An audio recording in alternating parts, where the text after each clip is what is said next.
1 अगस्त को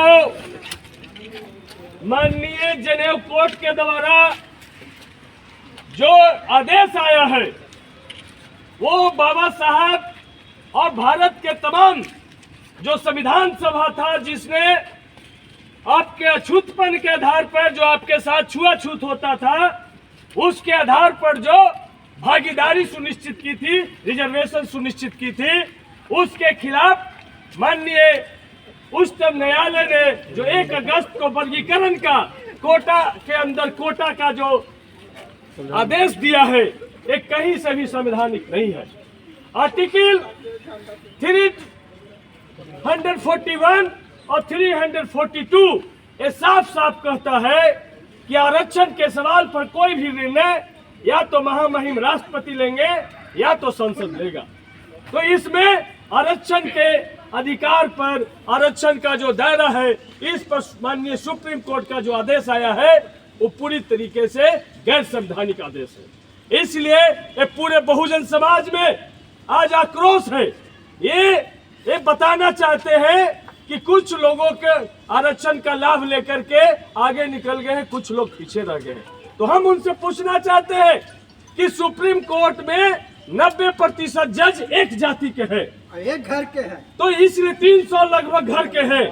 तो इसलिए हमारा कहना है कि जो एक जाति के जज हैं अब उनके नियुक्ति पर, उनकी बहाली पर रोक लगाई जाए जब तक दूसरे जाति के लोग उनके बराबर में ना आ जाए। ये क्या सुप्रीम कोर्ट वर्गीकरण करती है? ये क्या सुप्रीम कोर्ट तय करना चाहती है जो आर्थिक रूप से पिछड़े हुए जो लोगों का 10% आरक्षण हुआ है उसमें 105 लोगों जो ईबीसी जो ईडब्ल्यूएस के कोटा में जो आईएएस बने हैं उसमें से 74 सिर्फ ब्राह्मण जाति के लोग बने हैं। तो क्या ये अब ब्राह्मण जाति को फॉर्म भरने से क्या सुप्रीम कोर्ट रोकेगी कि अब ब्राह्मण जाति के लोग ज्यादा हो गए हैं इसलिए अब वो फॉर्म नहीं भरेंगे? अब उनसे नीचे जो राजपूत हैं, भूमिहार हैं, लाला हैं, जाट हैं, पठान हैं, ये अब इन्हीं लोग से फॉर्म भरेंगे। अब ब्राह्मण लोग का कोटा ज्यादा हो गया है। तो इसलिए हमारा जो आरक्षण है ये पूना पैक्ट जो 1932 का जो बाबा साहब और गांधी जी अंग्रेजों के बीच में जो समझौता है वो पूना पैक्ट की देन है कि जिनके साथ में छुआछूत का भेदभाव होता है वो आरक्षण के दायरे में आ गए। उल्टा इनको देश में जाति आधारित गणना करा करके हमारी जो संख्या बढ़ी है उस संख्या का रूप आरक्षण को ले जाना चाहिए था। तो उसमें और तलवार चलाने का काम कर रहे हैं, कुल्हाड़ी चलाने का काम कर रहे हैं।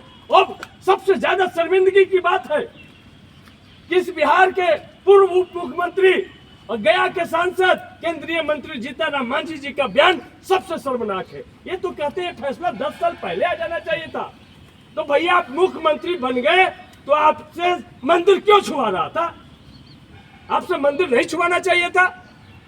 यदि आपको लगता है कि हम मांझी समाज में आगे बढ़ गए तो संतोष मांझी को आपने मंत्री क्यों बनाया? प्रफुल्ल मांझी आप ही के पार्टी के विधायक है, उनको क्यों नहीं आपने मंत्री बनाया? तो सिर्फ ये अपने परिवार को बचाने के लिए आरएसएस का तलवा चाट रहे हैं और आरएसएस के इशारे पर, नरेंद्र मोदी के इशारे पर बयान जो कल परसों इन्होंने देने का काम किया है इसका भी हम लोग पुरजोर विरोध करते हैं। और जीतन राम मांझी के खिलाफ में भी पूरा दलित समाज में आक्रोश है और पूरा दलित समाज इनके भी पुतला जलाने का काम करेगा। इसलिए साथियों